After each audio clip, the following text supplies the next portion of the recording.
Good afternoon, everyone. Welcome to our Strategic Resource Mobilization webinar. We are exactly at 2 p.m. East African time, and we really appreciate that you have created some time to join us today. And we are looking forward to have an interactive session. We will request that you put any information or concerns or questions that you will be having as the webinar goes in the chat box for us to be able to listen in carefully. We have enabled everyone to be on mute. If you will have any questions that you feel needs to be clarified, you can just raise your hand and then we will unmute you. Welcome, and we would like to also take this opportunity to appreciate our speaker, Mr. Kevin Kadiri, for joining us today. And as we allow him to start, because we would like him to introduce himself, and also he will also introduce the organization he works for. We are Kenya for Resilience, currently hosted at Children Mission Africa as the secretariat, and we are looking forward to have this conversation. You're welcome. Kevin, I think I will hand it over to you so that you can take it up from here. Thank you. Okay, thank you.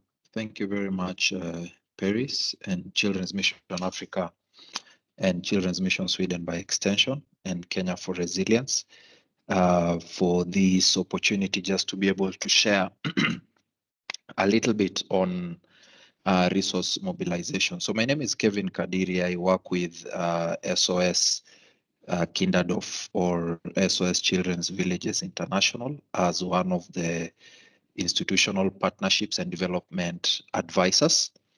SOS, some of you or most of you might have come across it. You know, we have member associations across the globe.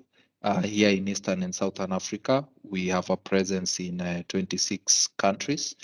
You know, we support them, or we work, you know, in different ways, mainly in alternative care. I know some of us might have interacted or known SOS from running children's homes, but we all know that the globe and governments and countries are moving away from institutionalization to reintegration and deinstitutionalization of children. So we work a lot in alternative care, just trying to figure out what are the alternative options for children who may not be in a position to be with their biological parents. And we also look at programs that target children at risk of losing parental care. So we do a lot of family strengthening programs, a lot of education programs, some health programs, just to be able to, you know, look at that. So that's briefly about SOS and who am I and my role in SOS. And SOS is not the English SOS, Save Our Souls. It's an Austrian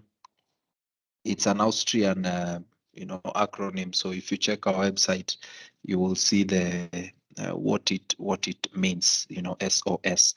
But thank you so much. Welcome each and every one of you for this webinar. And just to start us off is to say, you know, people take a week, 2 weeks, a month, 3 months just to go through courses on resource mobilization or fund development, whatever way you may call it or whichever way you may look at it. So for the next hour or so, what I will endeavor or strive to accomplish is just to be able to provoke us to think a little bit more how we do fundraising in our organizations, to provoke us to think a little bit more how do we target our donors, how do we decide what to do, how do we decide which teams to work with. So we will not get into the details of this is how you write a proposal or this is where you find applications, but it will be more on, you know, how do we position ourselves? How do we become strategic in our endeavor?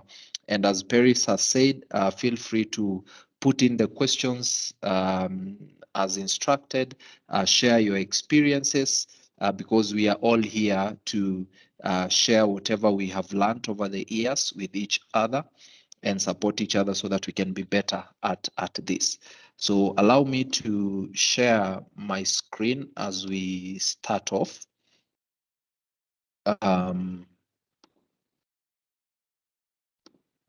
Yeah, please just give me a thumbs up if you can see my screen.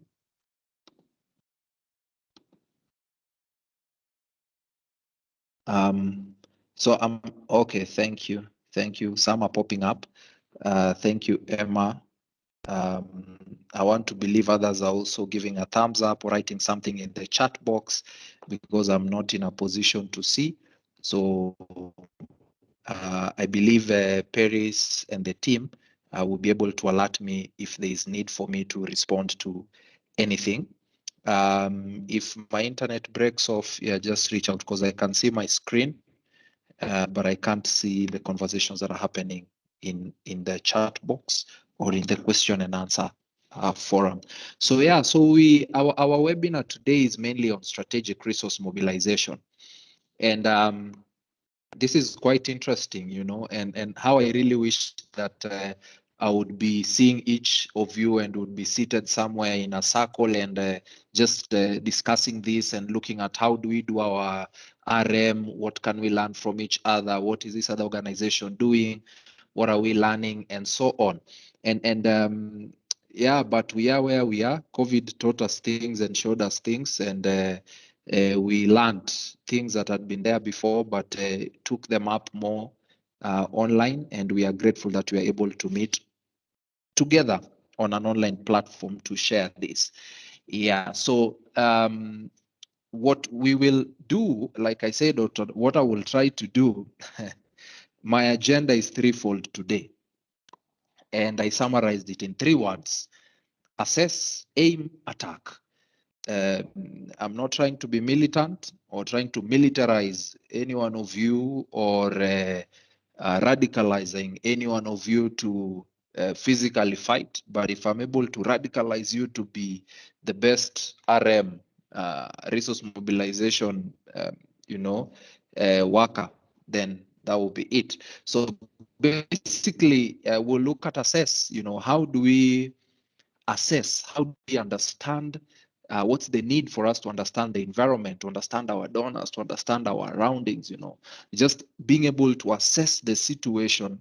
Then from that assessment, coming up with a strategic aim and focus. And once we have had our aim, once we have pointed our guns, once we have the laser and it has targeted the point where we want it to get to, the bull's eye, then we release our bullet, we attack.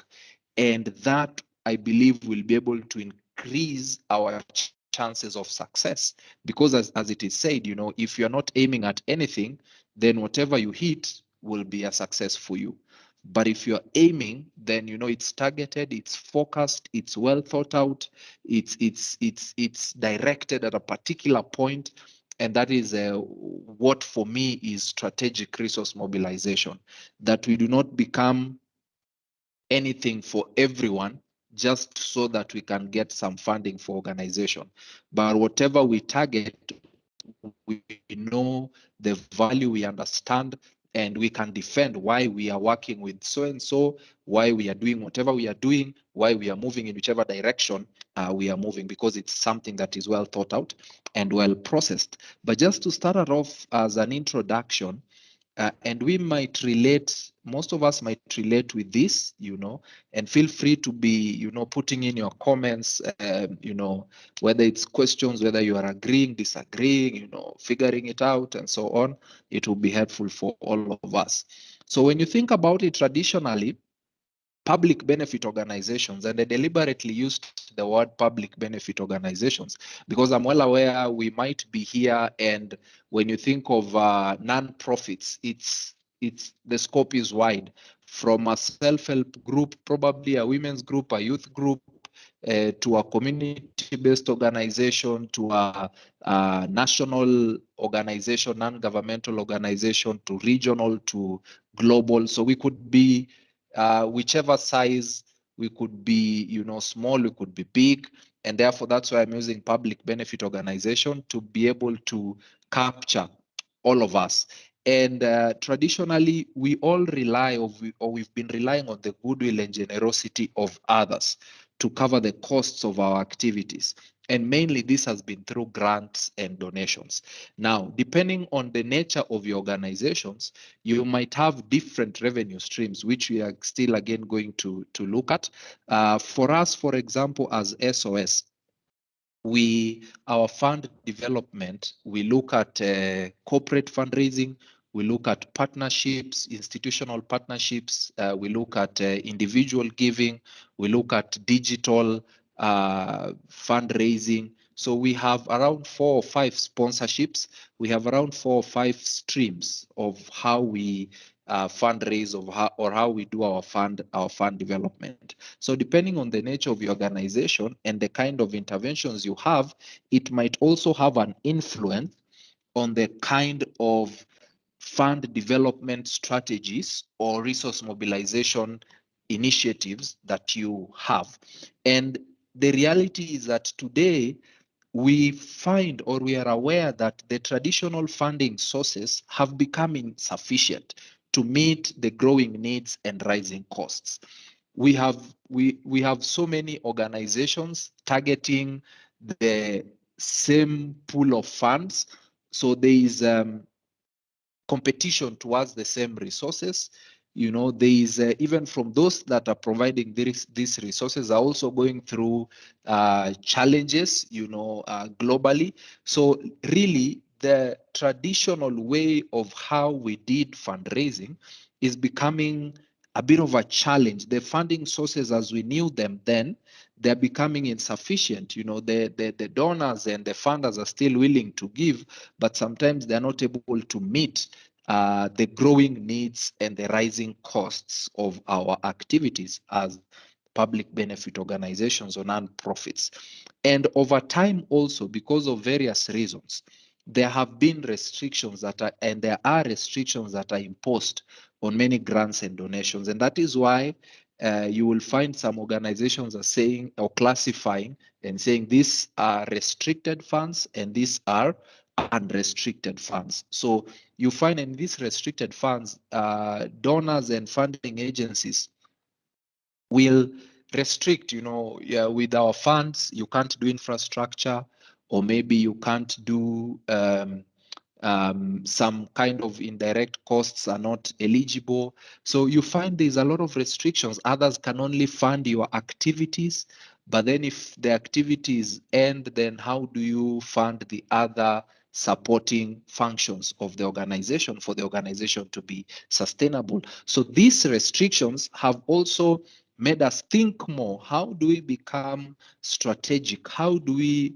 raise more so that we are able to achieve our goals and objectives? So our challenge then, as I see it, is when our costs of carrying out our core activities, whether it is in disaster risk reduction, whether it is in humanitarian action, whether it is in development, whether it is in health, whether it is in system strengthening, whether it is in education, whether it's in agriculture, whether it's in entrepreneurship, whatever our core activity is, whether it's mentorship, whether it's startups, supporting startups and so on, when the costs of these core activities exceed the inflow of grants and donations, then most of the time you'll find that we are forced to either reduce the quantity and or the quality of our work,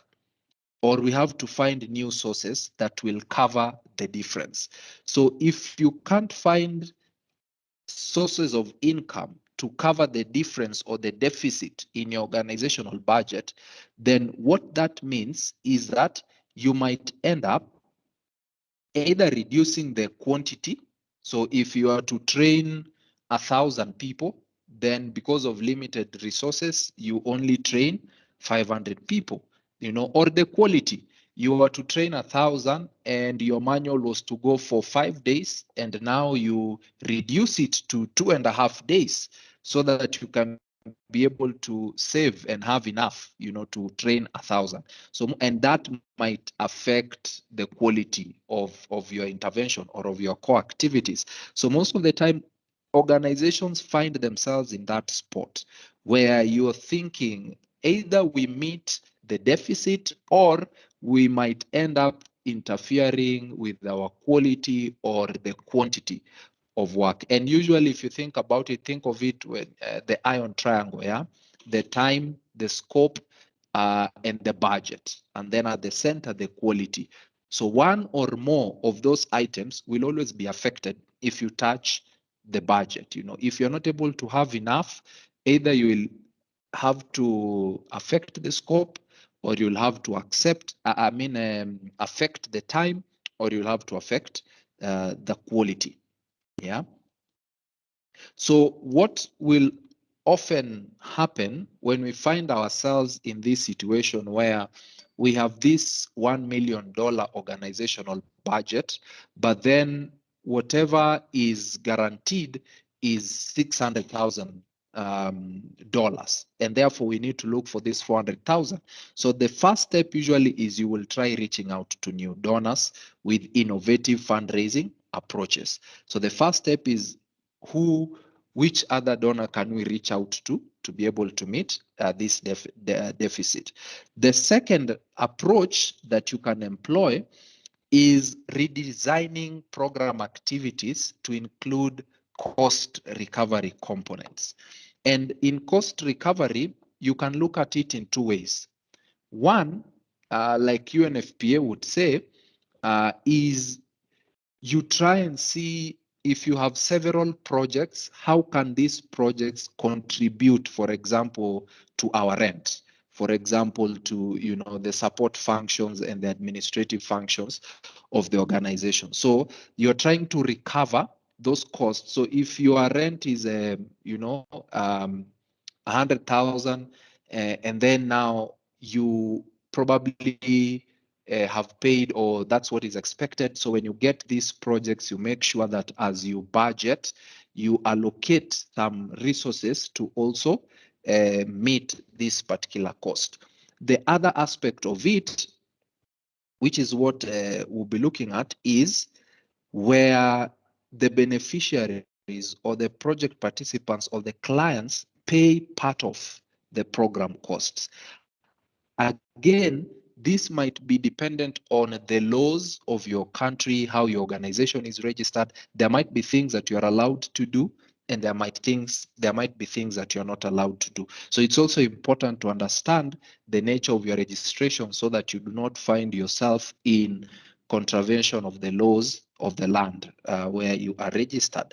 But there is this trend, where that organizations are coming up with interventions, and we've seen this. You go to you do a wash project, and you've set up a facility where the community can be able to get clean water, but they don't just get it for free. You tell them, we are going to give it to you at a highly subsidized rate, and whatever you collect from that, then you're able to use it, say, for example, for repairs, if it's a borehole or something, or if you have someone manning the place to pay the salaries of that person or something of the sort.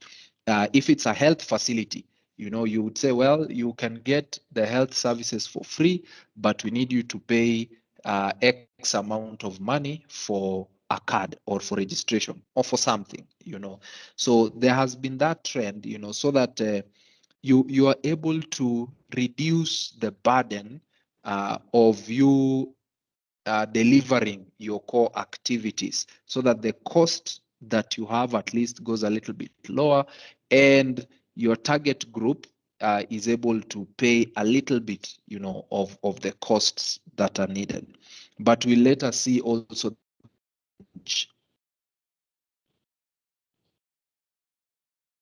is for you to make money through commercial ventures. It's for you to make money through commercial ventures, and we shall see how that can also be another strategic way of mobilizing resources. So a part of our webinar today, we look at these three: reaching out to new donors, cost recovery, and commercial ventures, and then summarize with just a few pointers.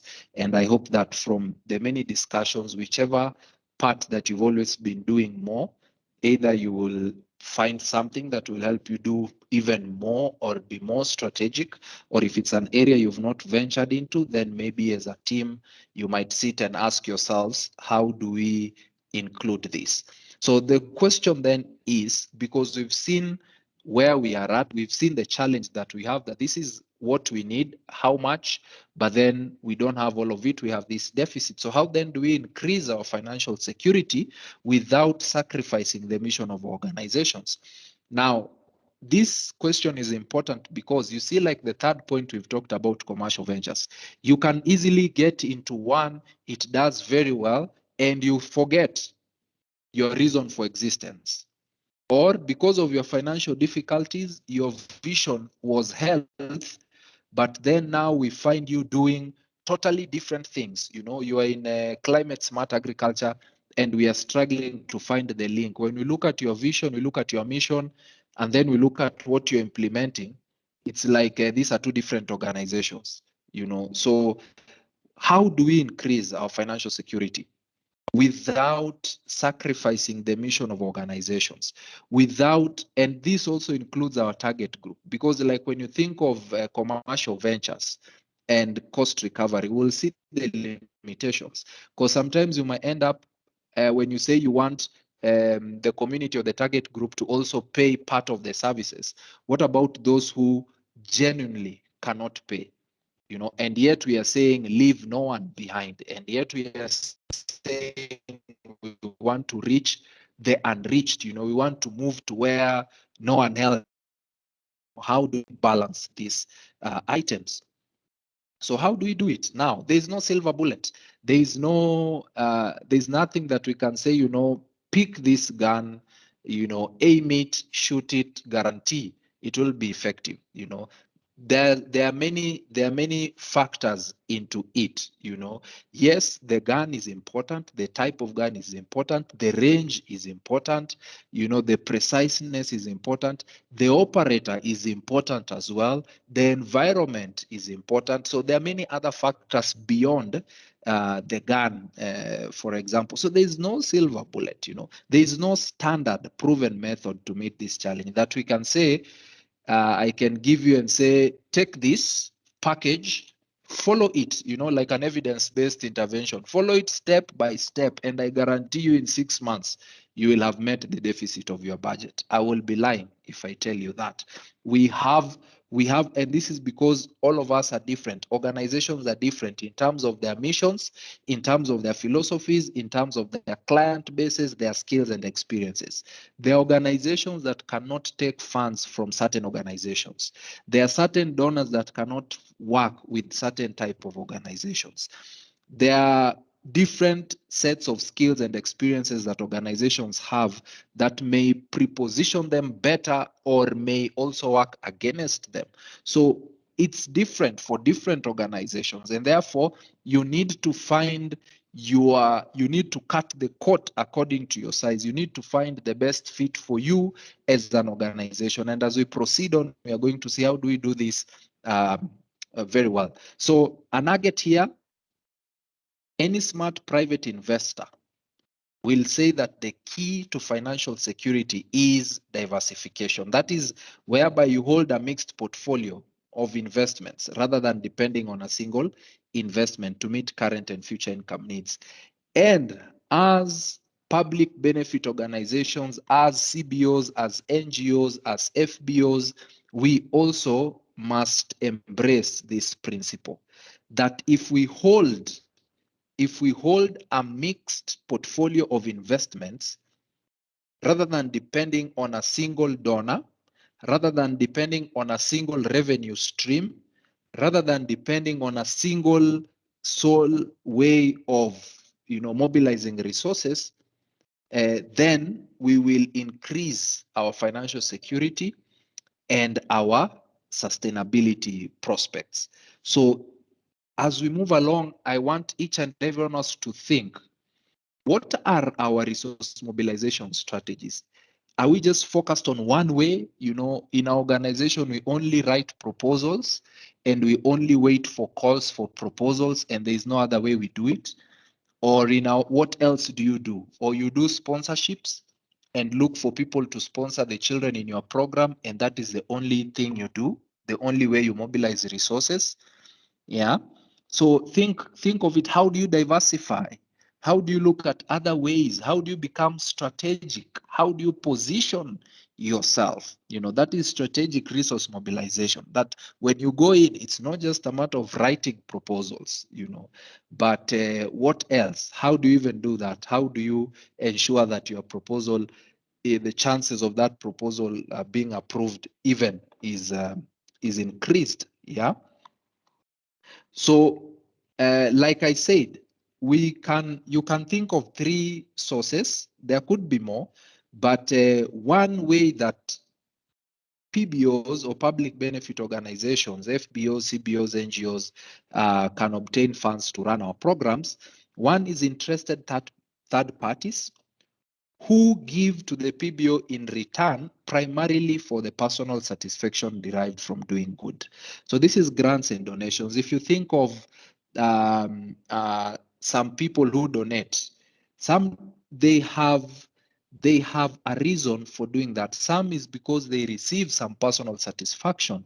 From governments, there could be some foreign policies that they want to push, and therefore they want to use this also as an avenue, to gain footing in that particular market. And I think an example that is coming to mind, it may not be resource mobilization per se, but think of this talk that has been going on. Everyone is after Africa. I think last year we had all the African presidents invited by the US, and there was a US Africa summit. I think last week there was an Italy Africa summit. Last year we had Russia Africa summit. We had China Africa summit. We had the UK Africa summit. So all these people are interested in Africa. There has to be something they want to get, and some of them, when our presidents go there and they strategically position themselves and they come back to, or they go back to their countries, they go with goodies, whether they are loans or grants, for infrastructure or for whatever, and it's similar for us. The funders and the donors, they have interests. Some of them may be genuinely they want to help. Some of them, they have some agenda they want to pass, and this is an avenue. So it's important to understand, and we'll see this. The other possible source is what we were talking about, cost recoveries, where the participants of the programs who value the program and their participation more than the cost can actually support, so that you find program participants are paying part of the cost. It could be in cash, it could be in kind. You want to build a school, they provide the land, they provide the labor, you provide the materials. So because they value their participation more than the cost, they value seeing their children go to school, seeing the community access better medical services, and therefore they are willing to provide labor, they're willing to provide land, they're willing to provide some resources within the community to also support this. Then we also have unrelated third parties who will pay the public benefit organization in return for something of value that the organization can make or do for them. So these are commercial ventures, where, for example, you work with women in rural communities or in the slum area, and you've supported them in entrepreneurship, and they've come up with certain products, and you get those products and you sell them to a second party, or someone else, and they're able to buy, and the money you get from this, then you're able to support programs or your initiatives in that particular community. Now, when you think of these corporates, sometimes, they will fund you, but they also have to see the benefit they will get. In as much as they may not be open to say it, but the truth, there has to be a value proposition for them to see why you and not any other, why you and not any other. So for grants and donations, and these are now some of the tips. For those of us who are more into grants and donations, I would say deploy a market driven approach by understanding and segmenting your market.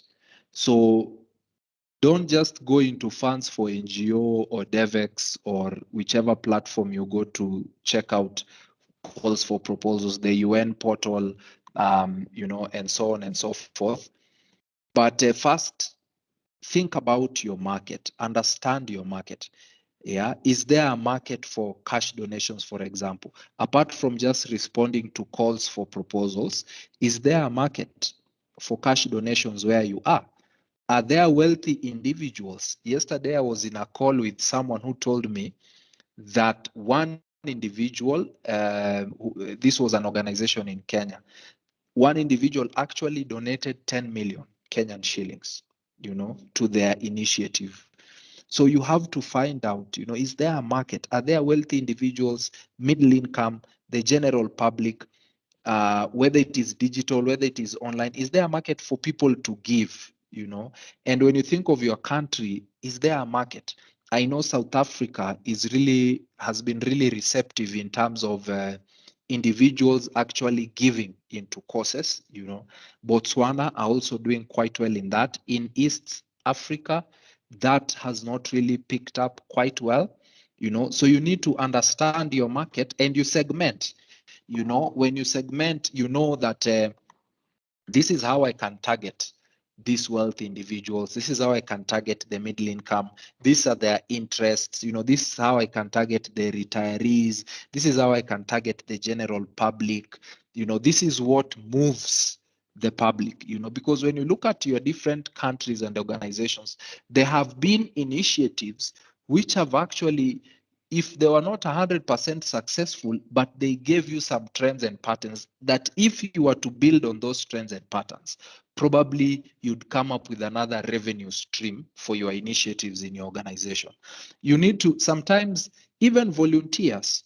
Sometimes we don't see this as part of fundraising or resource mobilization, but when you think about it, one of your interventions, you're saying you want to increase access to health services in the community. So you want to have a mobile clinic. You see, one way for you to get funding to pay a nurse, to pay a clinical officer, to pay a lab technician, and the people required for the mobile clinic to be functional and move around with them. So that is money that you'll have to pay. But what if you'd check and find out, are there people who can volunteer and come up with maybe a volunteer plan or program where doctors can volunteer, nurses can volunteer, retirees, be they teachers, be they whichever profession dependent on your program, that they can actually come. And that way, you will have reduced the cost burden of your organization. So sometimes people don't see this as strategic resource mobilization, but remember, you want to do the best with the least. So you want to be able to offer quality services at the least cost possible. Yeah. And this could be some of the ways that you do. And we know some of organizations that actually thrive in doing this, that have come up with really good volunteer programs, either within the country or from overseas. People sign up and they come 1 month, 3 months. Internally, maybe you'd find people who are willing to give 1 day a week, a specialist somewhere who's saying, I'm willing to give 1 day a week, and they come and they offer their services for free, so that could also be another strategic way that you mobilize resources for your organization. Corporate fundraising. Yeah. How many of us have taken time how many of us have even interacted with the Chamber of Commerce of your different countries just to find out which companies are operating or working in your region or in your area? How many of us have taken time to go to some of those companies and check their CSR budgets? What are they looking out for? What are they willing to give? What have they funded before? Because sometimes it's easy for us to say this is hard, but sometimes it's hard because we have not done our homework. Yeah, it's hard. We know there, and you've seen this even when you go to supermarkets at times. You find a product, and in that product, it's written for every bottle or for every pack or for every one that you buy, a small percentage or a specific amount of money will go towards charity. So what about if you went and partnered with Bata and told Bata, we work with children and we want to support children who are unable to go to school, you know, uh, and you also give them a nice value proposition and agree and say, for every shoe you sell, a pair of shoe, give us 5 cents or something. You go to these soft drink companies and so on. You go to financial institutions and so on, but you have to do your homework. You have to find out what are they interested in and what will they also get out of this. Now, here I know in the webinar we probably are from different countries. I forget the country, but there's one country that actually it's a must for every company, private company in that country, to give a percentage of their profit to charity. So if you know that, then the question becomes not whether the money is there, but how do we get this money from the organizations? Corporates, and you see now, sometimes I ask myself, why are corporates now having their own foundations? So you find a private company, but they have their foundation wing, which is now doing the charity work. What happened? What was the disconnect? Could it be that they did not have enough trust for those PBOs that were in existence? Could it be they were not seeing value for money? Them, they come from the return on investment angle. Are they seeing any return on their investments? Could it be that is why they're setting up their own foundations? And how then do we leverage, how then do we position ourselves to show them that, instead of setting up this entire thing, you can partner with us and we can be able to provide these particular services. We also have clubs and associations. We have seen, for example, there Rotary. We've seen quite a number of initiatives, by the different Rotary clubs across the globe doing things, some from the north doing things in the south. Within the country itself, you see a class has been built by Rotary members and so on. So find out, there are clubs and associations within your countries. Some of them have the wealthy individuals that if you go and talk to them and they see value, they will be happy. They will be happy to come and support. Yeah. So homework, really key, really important to understand. So again, another nugget, we must understand the motivation of our potential donors. Just as commercial marketing executives must understand the tastes and preferences of their various customers. Guys who are selling stuff, they need to understand for people between age 30 to 40, what are their preferences? And then they tune their product and services to fit that particular market. Even for us in the non-profit sector, we must understand what motivates our potential donors, whether it is governments, whether it is multilateral donors, whether it is bilateral donors, whether it is foundations, whether it is even legacies, what will motivate someone for them to say, upon my death, 50% or 30% of my resources should be directed towards this particular cause. What motivates them? When you understand that, remember we said assess, aim, attack, then you are able to aim your shot in the right place, and your chances of hitting it, just and understanding this, corporations, some of them may be interested in the relation, all support. You want to know if you can reach 1 million people, then they can translate that 1 million to 1 million bank accounts, and therefore they are willing to support your initiatives. Some of them, so that they are seen to also have a human face, and you provide that opportunity. So again, just think through and see, how best are we doing this. So that was on grants and donations. For cost recovery, now UNFPA say when you think of cost and recovery, you need to ensure that the basic costs of running your organization are fully and proportionally funded from regular sources and other resources. And I believe most of us in this forum, our organizations do this, that the rent of the organization, if you're paying office rent, is not being paid by just one source, but you have been able to apportion this to the different projects that you are running within the organization. Some of the functional supports, the CEO, the HR, the finance manager, if you have a grant or a resource mobilization manager, you're able to apportion, if it's admin costs, you're able to apportion this to different projects, so that it's not only dependent on one regular source, but different sources.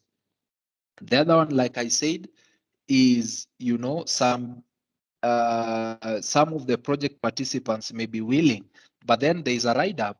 This might be difficult for those living in extreme poverty, because those living in extreme poverty, and your goal is to eradicate extreme poverty. How then again do you ask them to pay for some of these services? To have a balance, and that is one of the challenges with cost recovery. But if it is a strategy that you employ, one of the benefits, of course, is that you're able to recover part or all of your costs. When the participants are willing, like a training. Now we know this bad culture that exists, that you're inviting people to train them on smart agriculture. They expect you to reimburse them their transport. They expect you to give them writing material. They expect you to feed them. And over and above that, they expect you to give them an allowance for coming to receive knowledge and information that is going to help them and not you. Now, imagine if they would see the value of what you're giving more than the amount of money they will receive and the food they will eat in those 3 days or 5 days. And they say, you know what? You provide the training and maybe the meals, but we will show up. We will show up. Don't take care of our travel costs. Don't take care of our.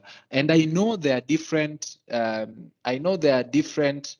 Factors. Sometimes you want to bring in people who are already into business, and therefore by having them in your forum, then they are not able to generate income from whatever activities they were engaging in. And we use that as a basis of saying, we need to give some allowance, at least because we have taken them away from what they do on a regular basis to earn a living to, something different. So a well-done cost recovery initiative can help you recover part of your costs, better allocate services to those who truly value them, and also enhance the self-esteem and commitment of participants so that they no longer see themselves as, just recipients, but they see themselves as partners in whatever initiative that you are engaged in.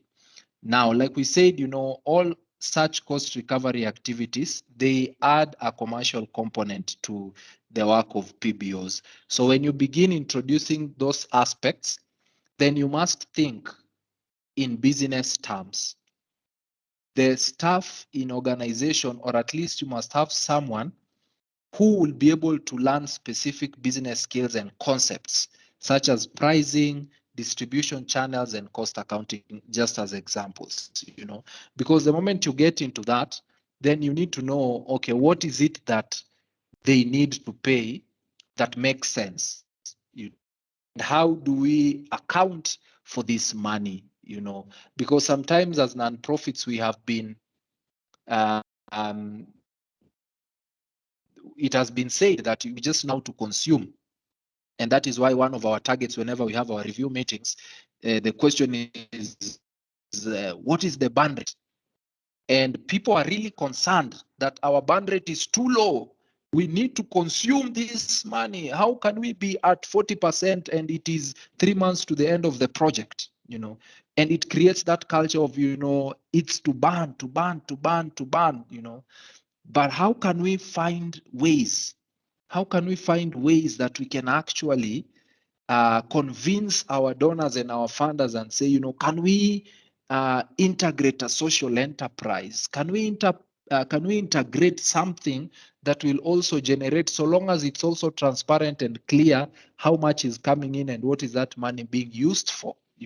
And some donors have been open enough to have such kind of conversations. And the truth is, if you choose to venture into this area, then you come face to face with the harsh realities of the marketplace. And like I said before, this can fundamentally bring a conflict in terms of your mission and your values, that now your attention is shifting.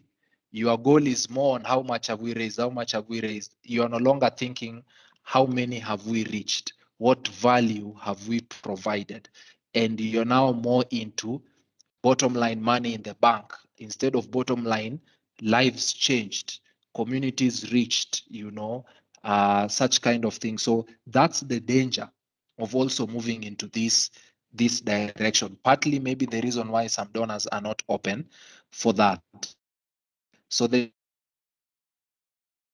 challenge is, if you fully depend on this, then again you might end up excluding participation from some of the people who need your services the most, or who you would wish to serve or to reach out the most. So that's one of the unfortunate things about cost recovery. So because of that, and I put it quote unquote, we continue with our money losing core activities, because really we are not generating money, but we are consuming money. So it might look like a money losing activity, but we do that because we want to reach those who are in the who are in the extreme or dire need of our services, or we look at how we can be able to cross subsidize these activities that may not be financially viable. Now, if you choose to get into commercial ventures, many people and some of our superiors also believe that public benefit organizations are unequipped to compete in commercial markets. And remember, I said also, before you some of these things, just find out whether your registration status allows you to engage in such kind of activities, because you do not want to be in conflict with the law. So for commercial ventures, some of the things that I would like us to think about is what skill or expertise can your organization sell? We are saying we are talking about strategic resource mobilization. We are asking ourselves, how else can we strategically mobilize resources to be able to continue achieving that will help us to achieve our vision and our objectives? Yeah. So some of the things you can think about when you think of skills and expertise that you can sell, that is it a possibility for you to conduct core activities for paying clients? Say, for example, you are a guru in entrepreneurship programs and trainings. There could be clients, like financial microfinance institutions that would be willing to pay you to train their clients who they've given loans, in entrepreneurship? Is that a possibility? Are there clients who are willing to pay for that service? And can you position your organization? You are very good in education activities. Can you offer those services? Can you contract out support services to the private sector? There is an individual or an organization, private company that wants to start a school. Can you provide consultancy services on how to set up a school? Because as an NGO, you're very good. You are running schools in the community effectively. Can you turn that into a service that you can sell to the private sector? Most of you here, you've done baseline surveys, midline surveys, evaluations.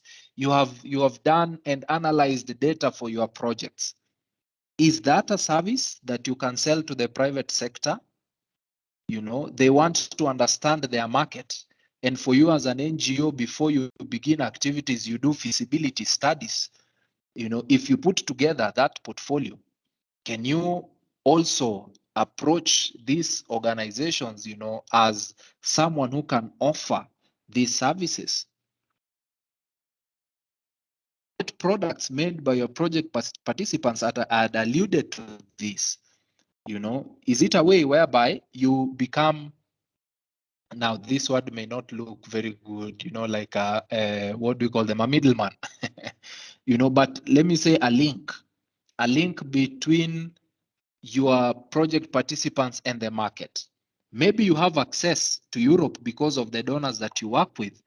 Can they link you up with markets on that side that you can actually sell products from the participants that you've been working with in your livelihoods or entrepreneurship program, so that they can be exported on that other side and the organization gets a percentage of the profit? So we're just trying to provoke ourselves. What skills, what expertise do we have in organizations that we can actually sell out there, and get income to support our activities? Maximizing utilization of assets and facilities. I've seen this in quite a number of audit reports for organizations, asset optimization, utilization of assets and facilities. Uh, Not all of us, but there's a possibility some organizations have their own land. Can you be able to rent part of the space for you to generate additional income? You have a nice conference facility. Can you give it as an offer out there? Like I would say an example, like for us as SOS, we have a facility in Kenya, in a place called Karen. It's a training facility that was used to train SOS teams. So SOS staff, if they need to be trained on child safeguarding, they need to be trained on project management, whatever issue, they need to be trained on gender. Then they would go and use that facility. There's a place to sleep. Well done. But then, over time they thought, but why can't we open it up? Why can't we open it up to others who would be willing to pay for this service? It's in there somewhere there. And now it's being offered. People can actually go book and hold their trainings in that place. So if you have such facilities for those who might have, then how do you optimize their utilization? Whatever assets, facilities that you have, this can be how you get into commercial venture. So here, that's why I put this, so that we do not we do not okay, so what business can we open? Let us start poultry farming. Let us start a bookshop or something. No, my point is, what expertise do you have in your organization that you can sell?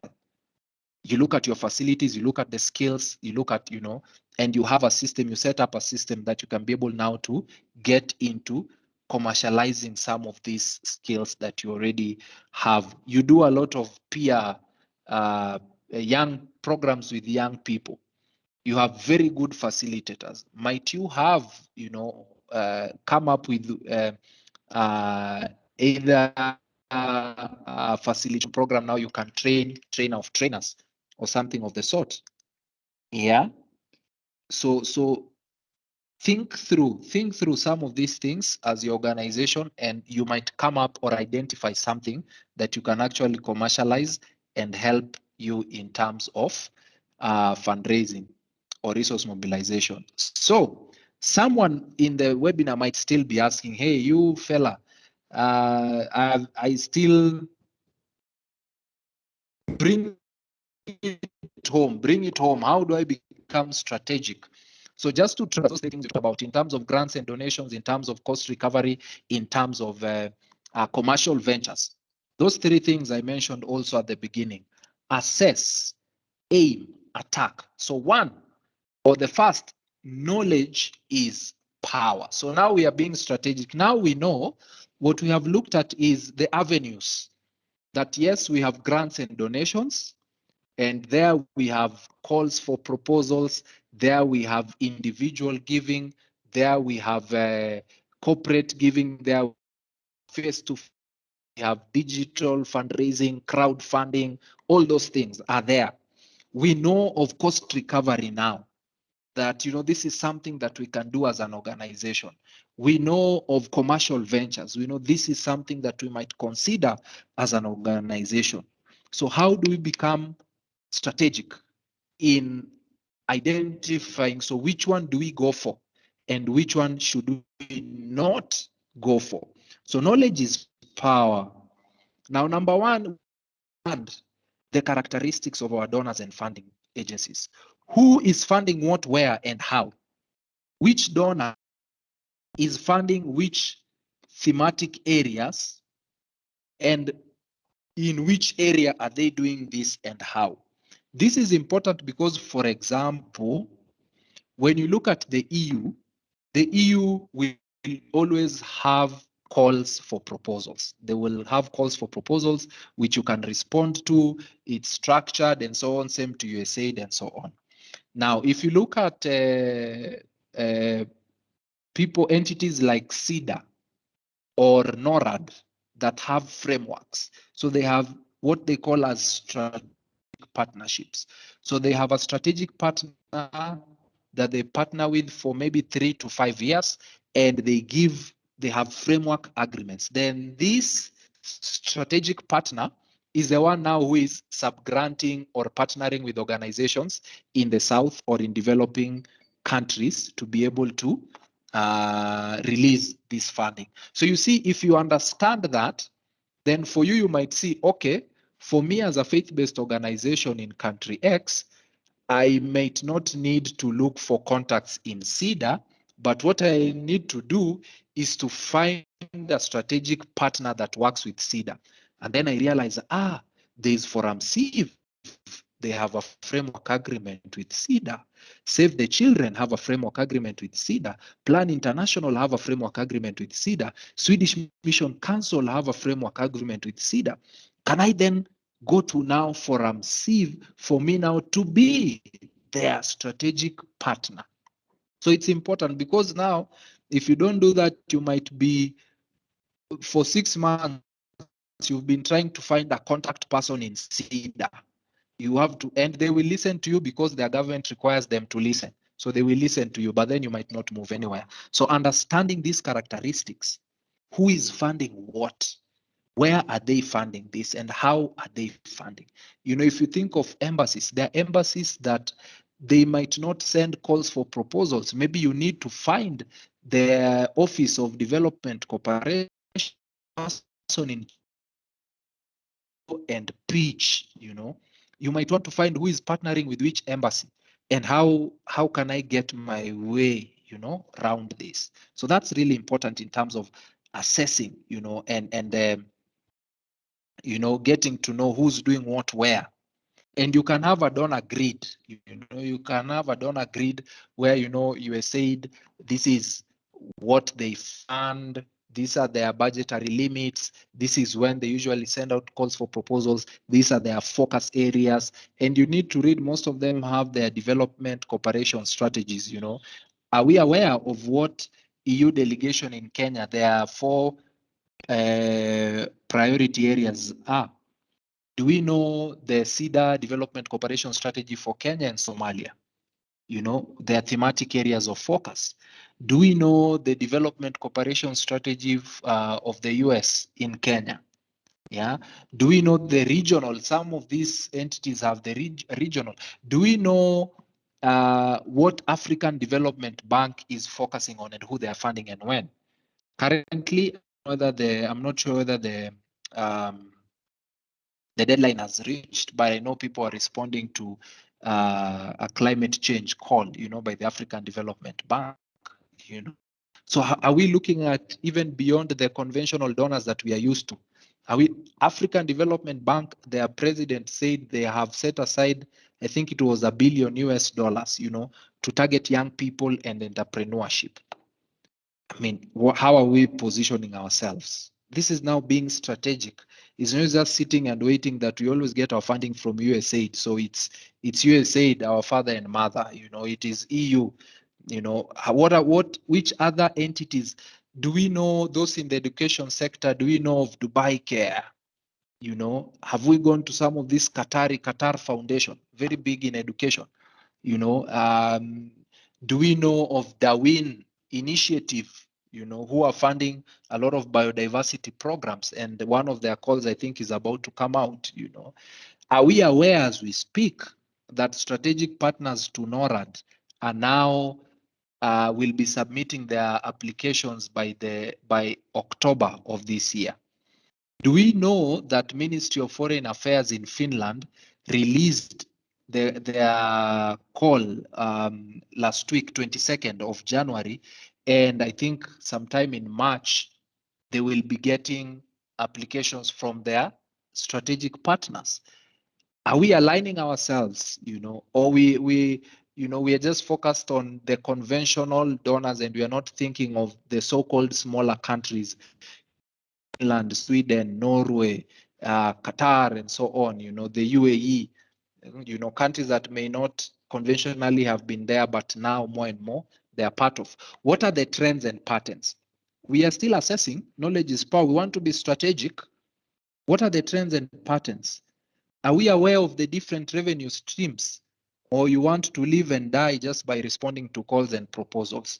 Are we aware there is what now more and more people are moving into blended finance? Have we heard of the community of practice called convergence, where organizations who are into blended financing meet every quarter? You know, do we have do we have someone going for those meetings? You know, blended finance, individual giving. You know, are we thinking of doing these things? Are we aware of the social bonds? Yeah, green fund. I think even in Nairobi Stock Exchange we have a green bond. You know, are we aware of the green bonds, the social bonds, corporate fundraising, digital, different fundraising streams? It's about being strategic. You know, if it's the traditional methods are dwindling, what are we doing? You know, I think it is it Save the Children? Yeah, I think they're into this blended financing, the, you know, social bonds. I mean, there's a lot. Even if you just Google social bonds, and you will see, you know, there's quite a lot. Green fund, there's quite a lot, you know. Co-funding, how are we positioning ourselves? The EU a lot. They use most of their calls. They would say, you know, if your budget is 100%, they give 95. You have to give 5%. So how are we positioning ourselves? Are we able to raise the 5% required? Because if we can't, and you're going for 500,000 euros, are we able to raise 5% of that? Because it's a requirement. Are we aware of the trends, you know, issues of localization? How are we positioning ourselves? Issues of environment, climate change, biodiversity, green energy, nexus, you know, humanitarian development, peace, nexus. Are we aware of these things, you know, coming together, the triple helix or quadra helix?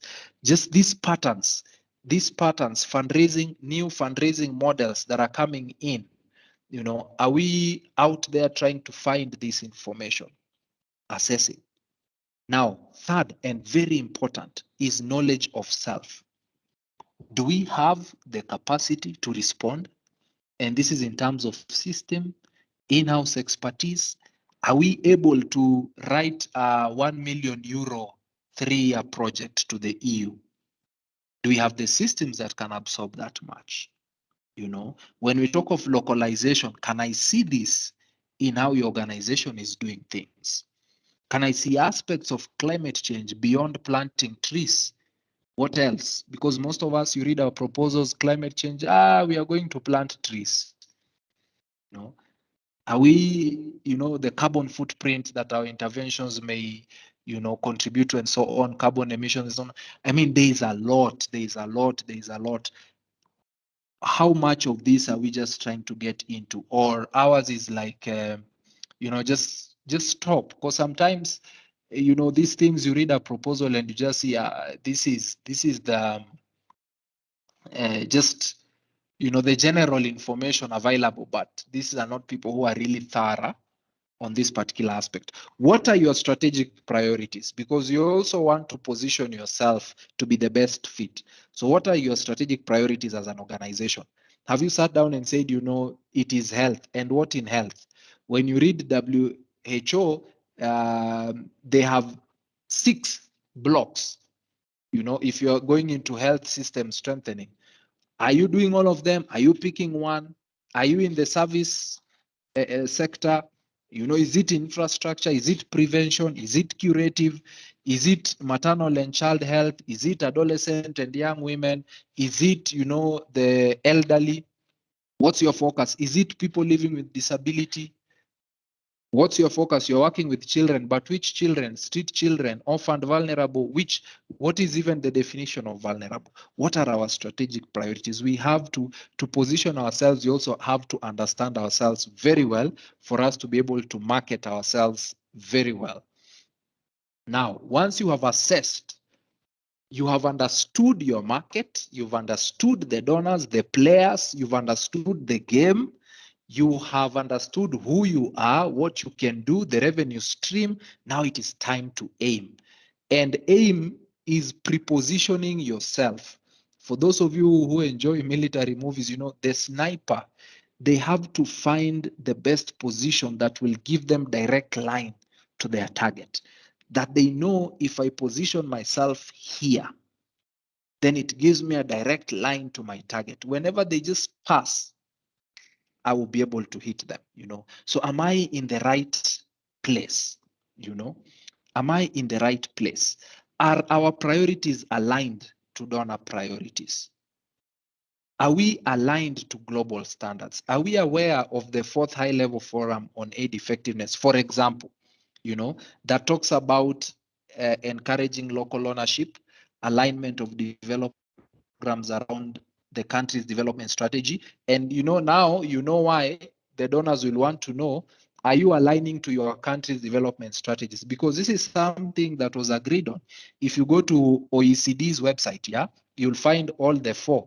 From the first one, I think was it in 2002, I think, in Paris, all the way to the ones that happened in Mexico, and this one that happened, I think, Busan, South Korea in 2011.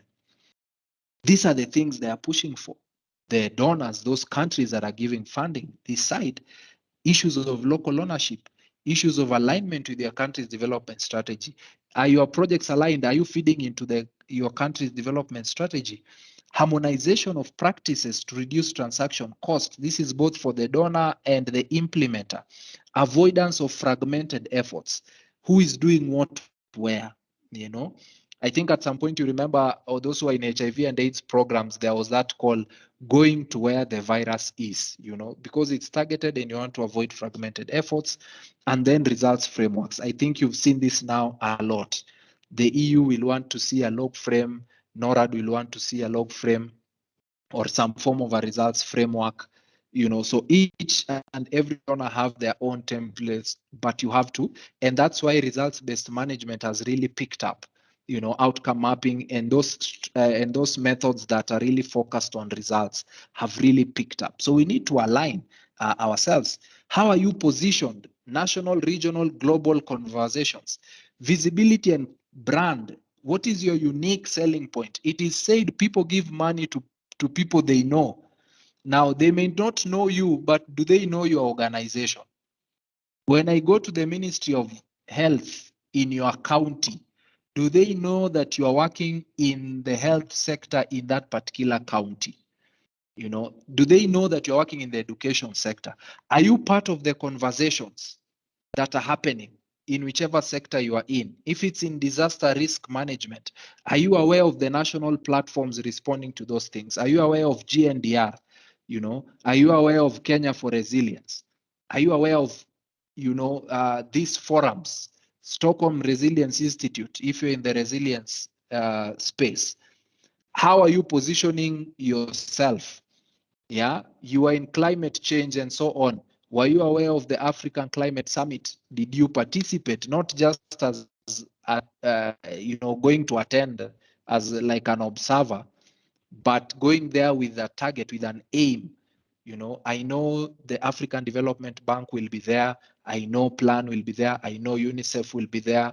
You know, there was a whole area where development partners and companies were showcasing what they do, those in the energy sector, you know. So how is your organization positioned, whether it's at a county level, national level, regional level, global conversations? Are you part and parcel of these conversations? Because if you send your proposal to the EU and they already have come across your organization in that sector, it increases your chances. It increases your chances as much as they're very objective, but the truth is it increases your chances.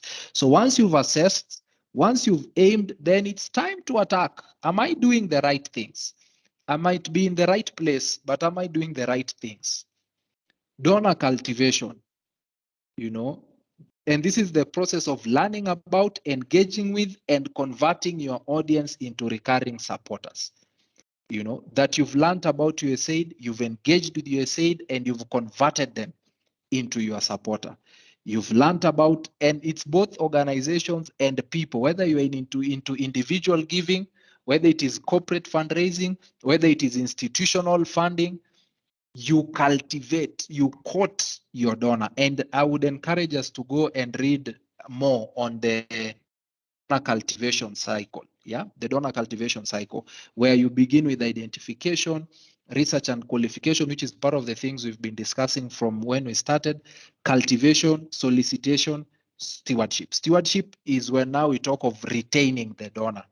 You have cultivated them, you've won them over, they have funded you. So how do you ensure that you keep them as your supporter for the longest time possible? So I encourage us to just go and read and, you know, look at how the different strategies of how to do all this. Yeah, so some questions for us to think about. I see the time has really gone. What are you raising funds for? So it should be clear.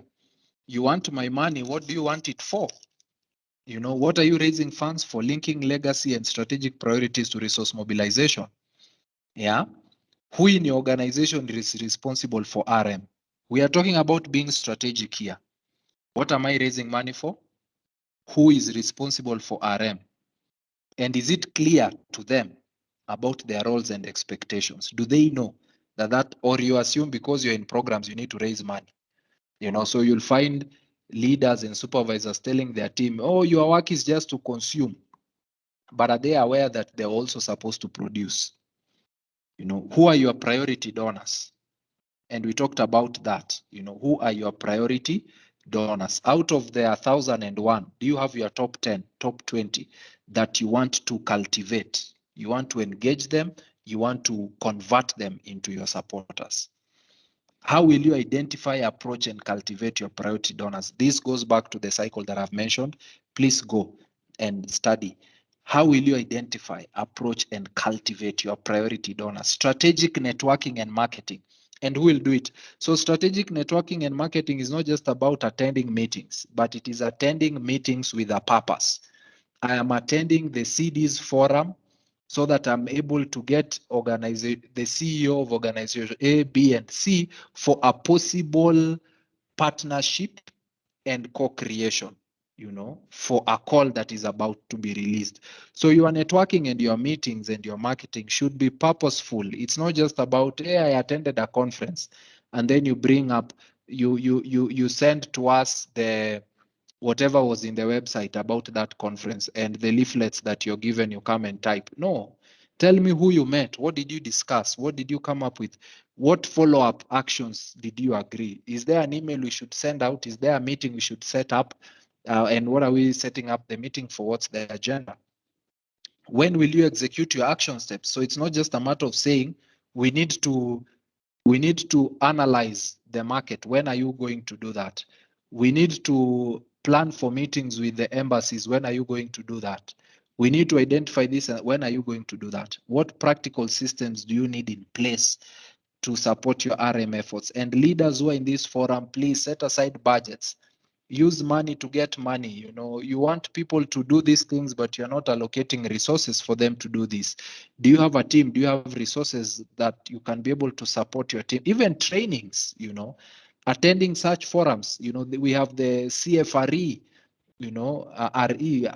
Are they attending? Are they engaged in these conversations? Because it's there that you'll get to know what's going on in the fundraising world. Yeah. And then just to wind up, a little bit on donor assessment, because I feel it's the first step, for you to assess, to understand your market, to understand your environment. The following questions may be useful for your organization in considering funding from a range of donors. So what are their priorities?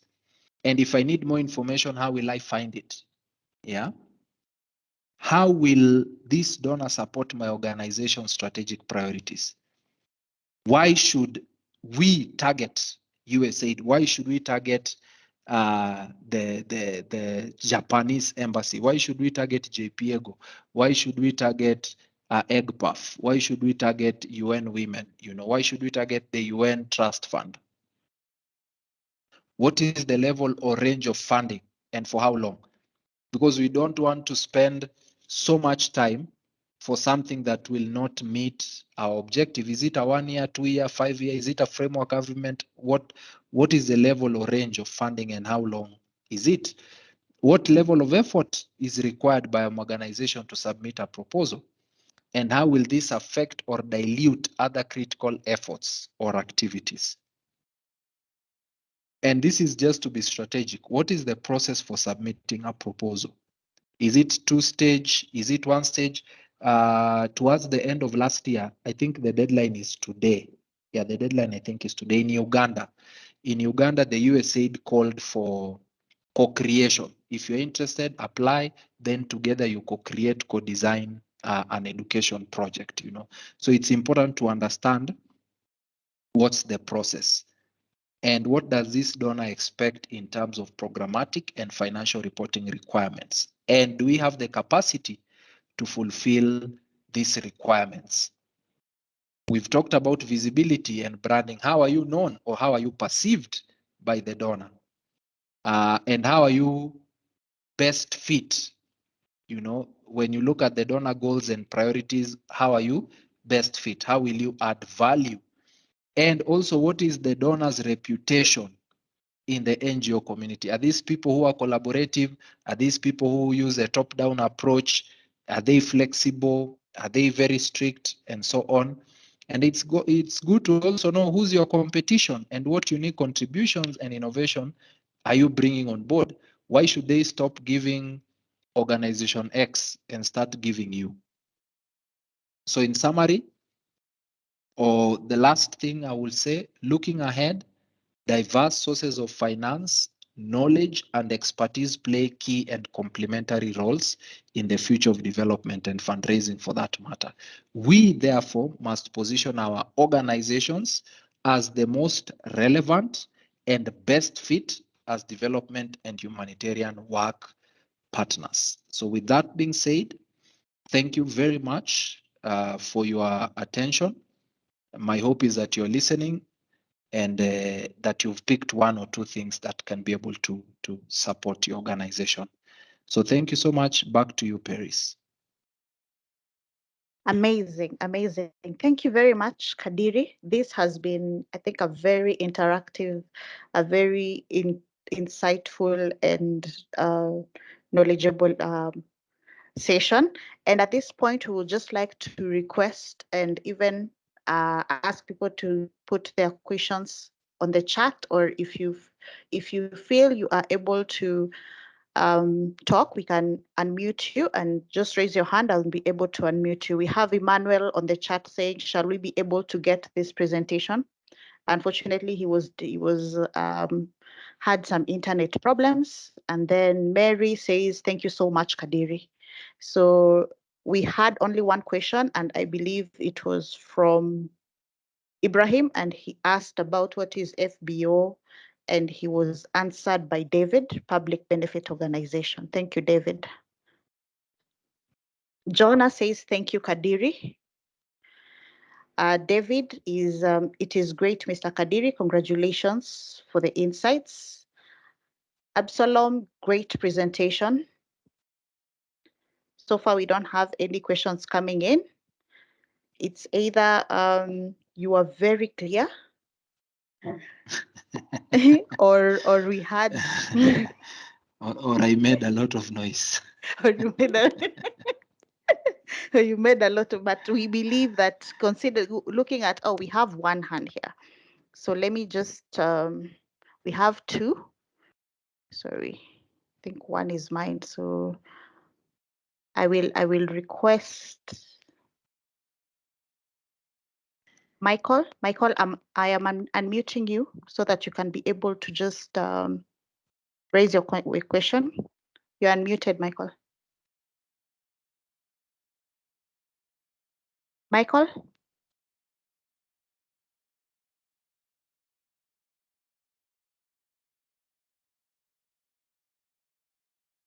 Okay.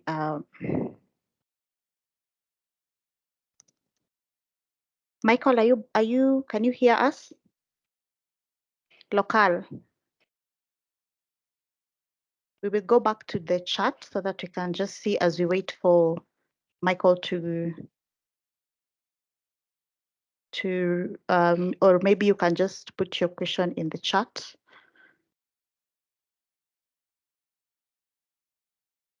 Thank you so much, Kadiri. Kadiri says, "Thank you very much for the compliments." We have one question from David. Which specific area can we target for domestic resource mobilization?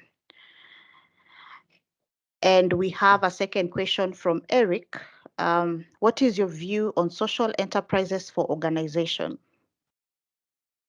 Okay, thank you, Eric. Thank you, David. So my view on social enterprises for organizations, I think that's a good way to ensure sustainability of the organization.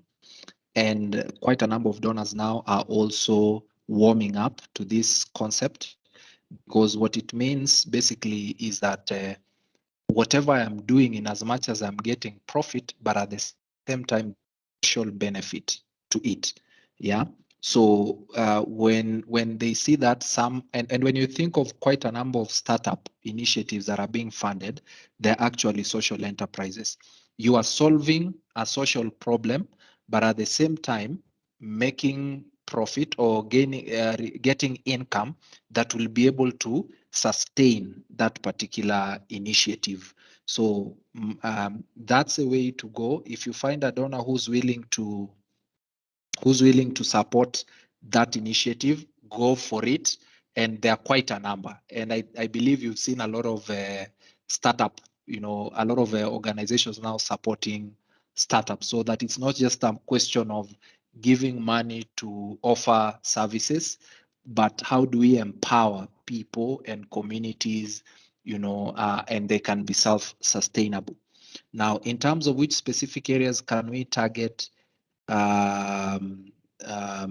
can we target for domestic resource mobilization? Now,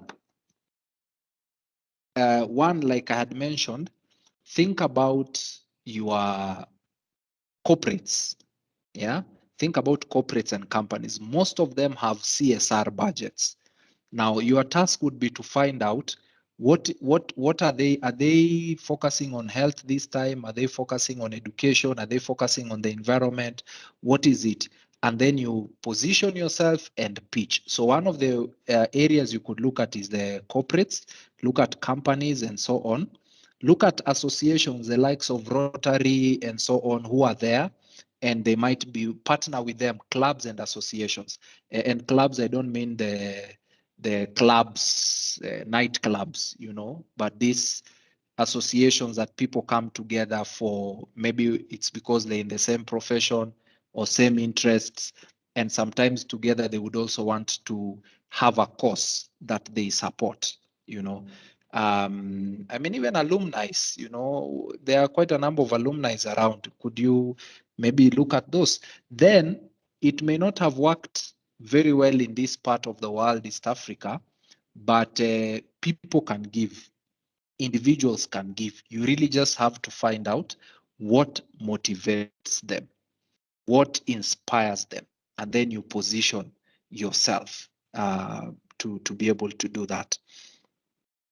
Paris, I don't know if they can answer the ones I'm seeing, Yes, or yes. just back to you, back to you. Yes, I think you can go ahead because I believe you can still see them. We have one from Jonah and Absalom. So you can Yeah, just go ahead Jonah, and answer.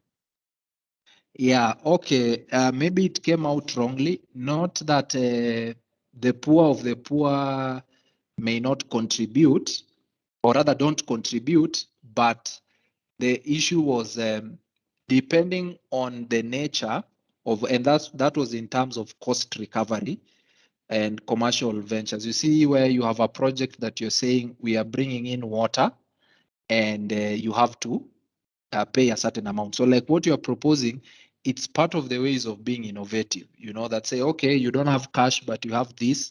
If you bring this, then maybe we can sell it or something. But you see, you have to set up that kind of system in the organization so that you are able to do that. So my point was, when you go that direction, make sure that you do not leave out those that are actually in need of those particular services. Because sometimes, and that is one of the things I put as a danger, you might focus so much on generating income, and at the end of the day, you leave out those who really need that particular service. So I agree with you. Regardless of how poor a person may seem, there is always something that they can give. Even those who live in extreme poverty, their time, their that is something they can give. That in terms of labor, that's something they can give. And I think even for humanitarian work, we've had things like food for work, where yes, people don't have money, but they can come and do something, and then in return get these things. Absalom, we can side chat. My email was on the slide, the last slide, but if you reach out to, okay, I will type my email, but if you also reach out to Paris and the team, they can also link you up. But I'm just typing my email address, and we can communicate and pick it up from there. Yeah, let me see if there is a. We have a hand Thank you. from Mary. Okay, Mary. Thank you, Michael. Yeah. Thank you, Emmanuel, as well. Mary, I have You can hear me? yes. Oh, thank you. Thank you, and good afternoon, everyone. Thank you so much, Kevin. This has been very, very insightful, um, and many thoughts that are coming. Just a couple of three comments. Is that one, the government have actually given the NGOs permission to actually set up social enterprises. And I like that you brought it out very, very clear that sometimes you have to prioritize, otherwise, you might miss the point. So, what I've seen many NGOs do is that the social enterprise, I think we have a very good example of KCDF.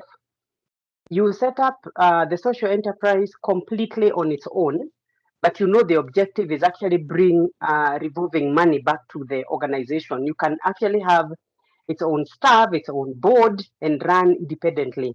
The other good example is like my church, CITAM.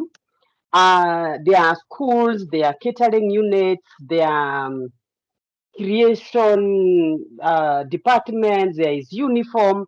So usually what happens is that this one has complete separate management, but the idea is to make sure that the NGO is running. So the government of Kenya has no problem if NGOs actually start their own enterprise as long as the objective does not change. I remember attending a meeting last year in Mombasa, and it was very clear that they are saying sustainability, sustainability. The other thing I wanted to mention is that Kadiri, you seem to be very, very updated on the call for proposals, either locally, regionally in Africa and in the world. So if it's possible that whenever you get such a call, that you can maybe K4R, you can send it there and we can easily maybe pick it up. The other comment I wanted to make is the issue of Kenya for Resilience. I think we've said many times that that organizations are actually at a free will to come together and do consortiums. I'm not so sure I heard you mention Kadiri, but what I know is that uh, donors are very interested in organizations that come together, not because for a particular call, but you come together for peer learning, cross learning, such that whenever there is a call for proposal, you put your synergy together and set that call for proposal, and then the donors are able to fund because they are very interested in the issue of impact. Finally, when it comes to the issues like EU, um, it's very hard to get money from EU if you're not EU based. So Kadiri will put it very, very clearly. And the same case to Canada, actually. If you have wanting funding from EU, from Canada, the best thing is just to tag along with relevant organizations, and then either you do joint call for proposal or they subgrant you.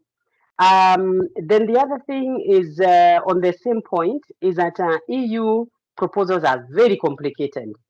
I remember attending a training again last year, and if the word count is supposed to be 400, and you put 401, they put that proposal to the nearest dustbin.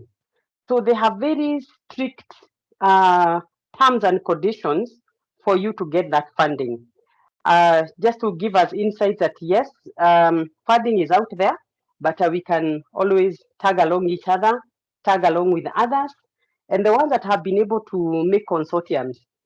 Talk of the big shots. I don't know if they're in this meeting. Talk of World Vision and CARE and maybe Plan. They come together. They do call for proposal. You hear they're doing something in the coast region or Turkana or wherever, and you cannot penya through. Once they have closed their consortium, they have closed. You cannot be able actually to penetrate. So just to encourage us that for those in Kenya for residents, kindly let's come together, pool resources together, and actually be able to come up with joint proposals. Actually, it works. So back to you, Paris, and thank you, Kevin, for the opportunity. It has been amazing, and it's good to hear from you once again. Thank you. Thank you. Thank you, Mary.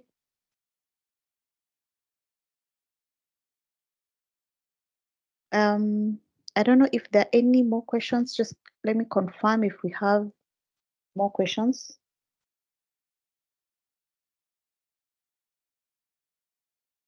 I'm seeing a lot of compliments. Kadiri, thank you very much. And everyone is, I'm sure you'll be getting a lot of inboxes on matters resource mobilization and call for proposals. So you'll have to be checking your emails constantly. I will. Yes, so at the moment, I'm not seeing any more questions coming in.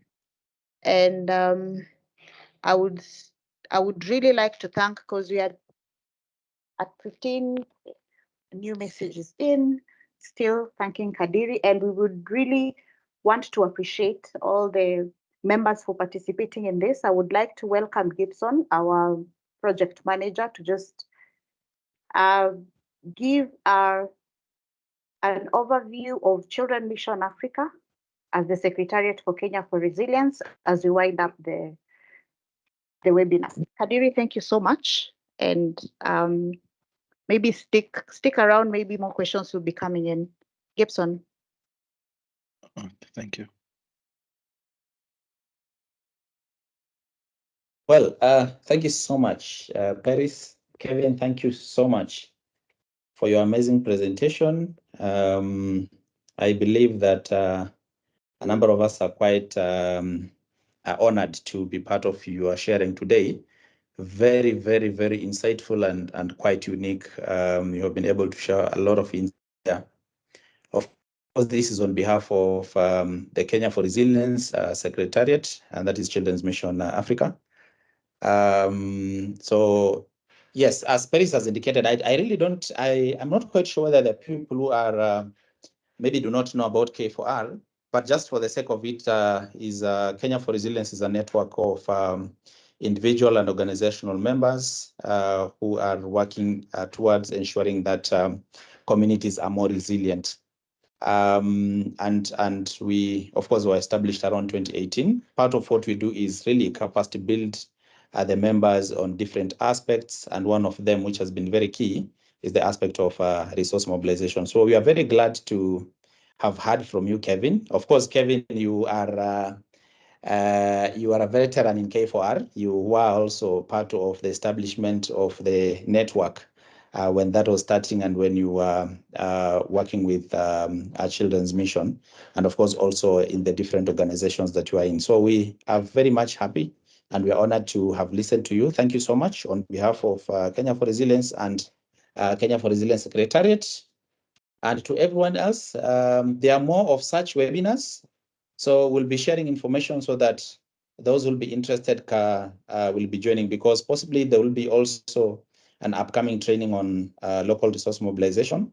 When that is ready, we'll also share that, and those who will be interested then can be able to join that for a detailed and deep conversation and deep training on resource mobilization skills. So to everyone, thank you so much for your time. And to Kevin, once more, thank you so much. And by the way, of course, Mary is our chair, is the chair for Kenya for Resilience. So we are very happy to also hear or have heard from Mary, also just inputting here and there.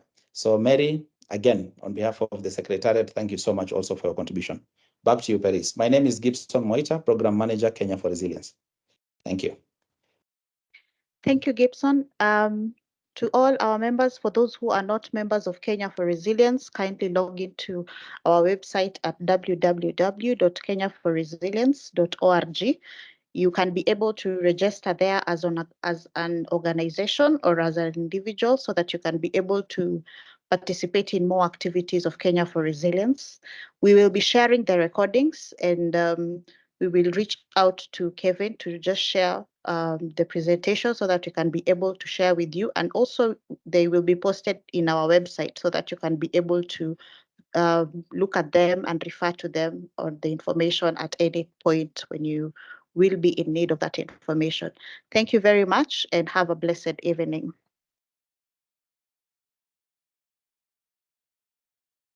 Thank you, and bye, everybody. Bye.